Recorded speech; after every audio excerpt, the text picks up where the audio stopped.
증세 없다라고 하니 진짜 없는 줄 알더라. 이재명이 한 말을 인용해서 여러 사람들이 이런 말을 하고 있습니다. 왜일까요? 종부세부터 모든 세금이 줄줄이 오르고 있습니다. 이젠 집을 가지고 있는 사람들은 그전보다 많은 세금을 부과해야 합니다. 세금이 어느 정도 오르는지 영상으로 확인하세요. 정부가 종합 부동산세 부담을 다시 끌어올릴 가능성이 커졌습니다. 서울경제 단독 보도에 따르면 정부가 종부세 과세 기준인 공정시장가액 비율을 20%포인트 끌어올리는 방안을 검토 중입니다. 현재는 공시가격의 60%를 과세 표준으로 잡고 있지만 이를 80%로 높이면 세 부담은 크게 늘어나게 됩니다. 공정시장가액 비율은 시행령만 고쳐도 가능해 정부는 법 개정 없이도 바로 적용할 수 있는 카드로 보고 있습니다. 문재인 정부 시절 이 비율은 95%까지 올랐다가 윤석열 정부 들어 60%로 낮아졌습니다. 이번 조정이 이뤄질 경우 서울 강남권 고가주택 보유자들의 세금 부담이 특히 커질 것으로 예상됩니다. 종부세 세수는 2021년 7조 2천억 원에서 지난해 4조 4천억 원으로 감소했는데 다시 상승세로 돌아설 전망입니다. 한편 더불어민주당은 법인세 최고 세율 인상도 예고했습니다. 부자 감세를 되돌려야 한다며 이번 정기국회에서 예산 부수 법안으로 처리하겠다는 방침입니다. 이번 종부세 공정시장가액 비율 인상과 법인세 인상 검토는 정부의 세수 확보 전략으로 향후 한국 경제에 중요한 영향을 미칠 것으로 보입니다. 이재명 정부 관련해서 움직임 하나 더 짚어보면요. 세수 부족, 또 이 조세 정상화를 이유로 이제 법인세, 증권거래세 동시 인상을 지금 추진 중이지 않습니까? 그런데 좀 화면을 좀 보시면요. 국민의힘 당권 주자죠. 이 장동혁 의원은 증세가 없다고 하더니 정부가 곧바로 말을 바꿨다면서 조삼모사가 아니라 조삼오사 수준이다. 이렇게 비판을 했어요. 그러니까 쿠폰은 내들면서 이거 조세는 또 딴 데서 옮겨. 이게 그냥 일반 시민의 입장에서 봤을 때는 이게 뭔가 이렇게 생각할 수도 있을 것 같은데요. 그러니까는 그 소위 지역 화폐를 이제 배분하면서 이것이 GDP를 0.몇% 끌어올릴 수 있고 마중물이 될 수 있다 그랬는데 지금 국내외적 경제 상황이 안 좋습니다. 관세 협상도 지금 어떻게 될지 앞이 불투명한 데다가 그런 말 있잖아요. 왜 복지를 하려면 증세 없는 복지가 있을 수 있겠습니까? 그런 상황에서 세수가 부족하다 보니까 이제 법인세 인상한다. 그다음에 증권거래세를 올릴 수밖에 없다 이런 얘기가 나오니까 그럼 말이 틀리지 않느냐? 왜냐하면은 이 정부가 국정 운영을 할 때 말이 주는 신뢰가 굉장히 중요하거든요.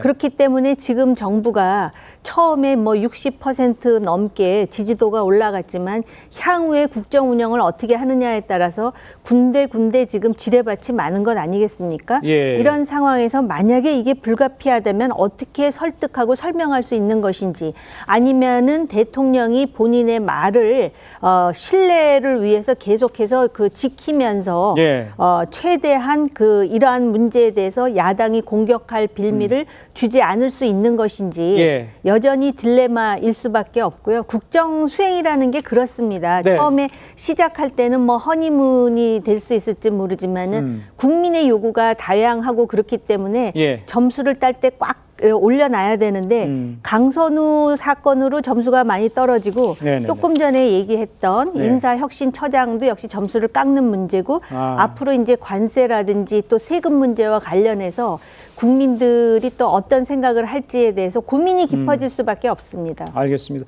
서재현 부위원장께서는 이 세금 관련해서 앞에 소비 쿠폰이 있었지만 이 세금이 글쎄 이렇게 증세하는 것에 대해서는 어떻게 설명해 주시겠어요?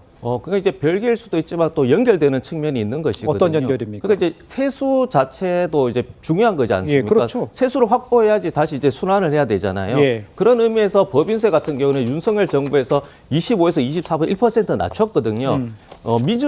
민주당에서는 계속적으로 주장했던 건 낙수 효과는 없다. 왜 MB 정부 때 했었지만 그 효과가 없는 거잖아요. 그러니까 기업들만 부를 축적한 거지 않습니까? 그 당시에 그래서 내부 유보율이 굉장히 높다고 비판했었지 않습니까? 그런 문제에서 25%로 다시 원상 복귀, 조세 정상화하고 거기에 대해서 우리가 그 OECD 평균이 한 24, 25 정도 돼요. 그러나 네. 상대적으로 R&D라든지 기업에 대한 세액에 대해서는 또 혜택을 주는 부분이 있거든요. 예. 그런 미래에 대해서 좀 R&D라든지 여러 가지 세제 혜택을 동시에 주는 것이고 증권거래세 같은 경우는 이제 저도 이제 증권회사에 있었지만 한 10년 전에는 그러니까 주식을 매도했을 때입니다. 그 농어촌 특별소비세 0.15에서 0.3%였거든요. 네네. 그러나 지금은 윤석열 정부 때는 0.15%만 하고 있습니다. 아. 그러면 세수가 통상 4조, 6조, 8조, 뭐 10조 정도 쌓이는데 지금 또 4조로 줄어들었다. 왜냐하면 예. 이거는 금융투세 우리가 폐지했잖아요. 그러니까 네네. 5천만 원 이상일 때 이제 우리가 세금을 거둔다고 해서 그 유예 기간을 2년으로 하고 나서 그에 대해서 거래세를 줄였었거든요. 네. 그러나 금투세를 다시 없애버렸지 않습니까? 네. 그러면 다시 거래세도 또 올릴 필요가 분명히 생긴 겁니다. 그렇기 때문에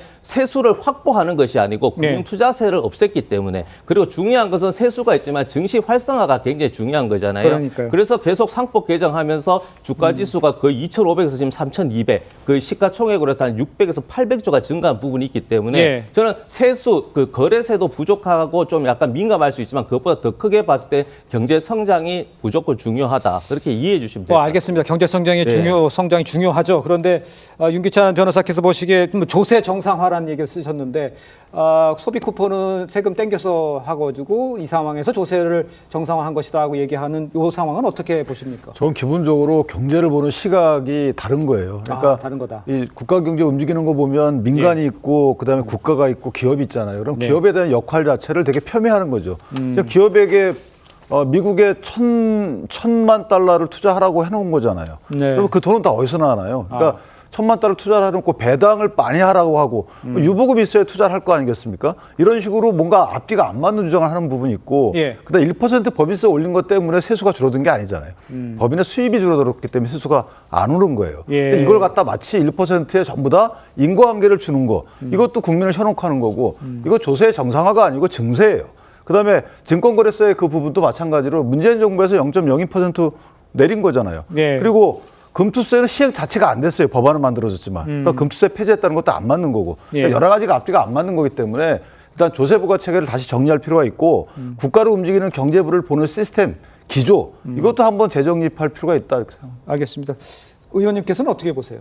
이게요, 지금 이제 굉장히 중요한 말씀을 해주셨는데, 국민들이 판단하는 거잖아요. 그렇죠. 그분들이 볼 때는 심리적으로 세금을 올려? 거기다가 이제 기업의 경우는 기업하기 좋은 환경을 만들겠다고 법인세가 굉장히 기업으로서는 예민한 문제인데 네네. 이걸 또 올린다? 이렇게 되면 이 심리에 영향을 줘가지고 주가에 좋은 영향을 줄 수가 없는 것이죠. 특히 증권거래세와 관련해가지고. 이게 네. 아무리 조세 정상화라고 주장한들 그거를 과연 시민들이 받아들이겠습니까? 지금 상황에서. 그렇기 때문에 아까 설명을 잘해야 된다 그랬는데 설명을 잘해도 세금을 올린다 그래서 기분 좋아할 국민들은 없을 것 같습니다. 알겠습니다. 거짓으로 일단 대고 보자는 이재명식의 대선 정책이 이젠 국민들을 우롱하는 정책으로 바뀌어 가고 있습니다. 대선 공약에서는 여야가 서로 소통하여 국민들이 잘 사는 나라를 만들겠다는 약속과는 달리 야당이 반대하는 문제투성이의 장관들 임명을 강행하며 독재를 만들어가고 있습니다. 여러분들은 어떻게 생각하세요? 이런 이재명 정권이 비판받아 마땅하다 생각되시면 구독, 좋아요, 알림 설정 부탁드립니다.